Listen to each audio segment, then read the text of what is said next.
So how does a guitar player tune a guitar by plucking two strings? It's physics. Listen to these two notes. They sound the same, but are they? Listen to them when I play them at the same time.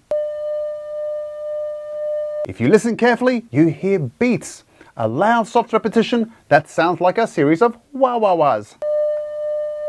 This is a result of interference between waves with two very similar, but nonetheless different, frequencies. And the frequency of these beats is equal to the difference between the two individual frequencies. So the greater the difference, the greater the beat frequency.